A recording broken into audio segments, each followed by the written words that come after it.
नमस्कार. परिपूर्ण गृहिणीमध्ये तुम्हा सर्वांचं मनापासून स्वागत आहे. आज आपण डाळीचे सूप पाहणार आहोत. तर चला मग व्हिडिओला सुरुवात करूया.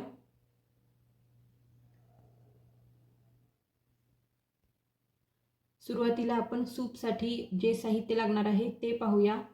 तर इथे अर्धी वाटी मूग डाळ घेतली आहे. त्यानंतर अर्धी वाटी मसूर डाळ, त्यानंतर अर्धा चमचा उडीद डाळ, 1 चमचा साजूक तूप, एक कांदा मीडियम साईजचा त्याला चिरून घेतले आहे. त्यानंतर एक टोमॅटो ते देखील थोडंसं मोठं असं कापून घेतले आहे. चवीनुसार मीठ, एक हिरवी मिरची त्यामध्ये 2 भाग करून घेतले आहे. त्यानंतर थोडंसं अद्रक, 4 ते 5 लसणाच्या पाकळ्या, थोडीशी कोथिंबीर आणि फ्रेश काळी मिरी पूड.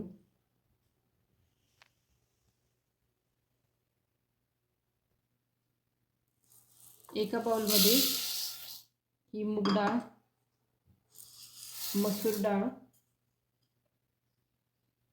ही उडीद डाळ काढून घेऊ आणि यामध्ये पाणी टाकून ही डाळ स्वच्छ पाण्याने धुवून घ्यायची आहे.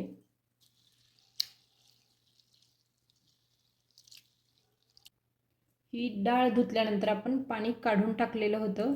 तर परत यामध्ये आपण पाणी टाकून ही डाळ भिजत ठेवायची आहे.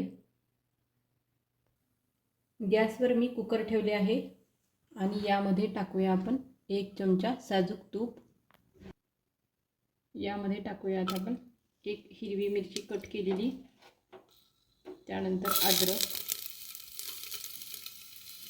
लसणाच्या पाकळ्या आणि तुपामध्ये थोडंसं परतून घ्यायचं. त्यानंतर चिरलेला कांदा टाकून हे देखील तुपामध्ये थोडंसं परतून घेऊया.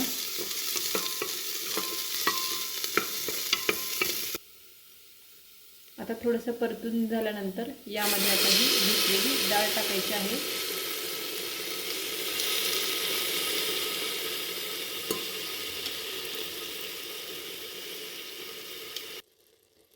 यामध्येच आता चिरलेला टोमॅटो, थोडीशी कोथिंबीर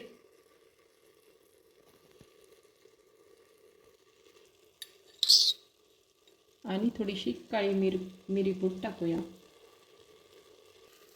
आणि यामध्ये आता एक मोठा ग्लास पाणी टाकून घेऊ.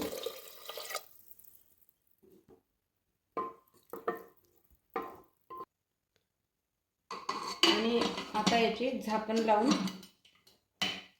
कुकरचे 2 किंवा 3 आपण शिट्या घेणार आहोत.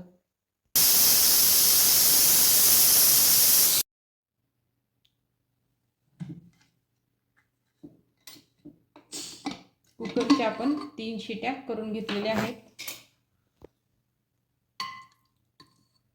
हे पहा, डाळ छान शिजलेली आहे.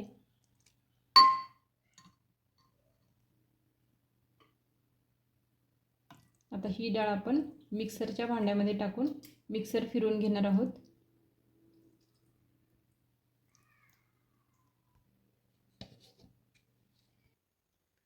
सर्व डाळ मिक्सर करून मी एका कढईमध्ये काढले आहे आणि इथं मी गरम पाणी घेतले आहे. जितकं आपल्याला हवं आहे तितकं आपण यामध्ये थोडंसं गरम पाणी टाकायचं आहे.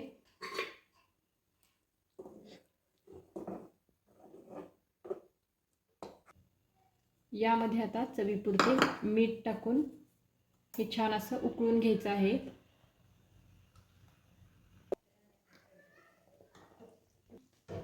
हे पहा, सूप आता छान उकळलेलं आहे.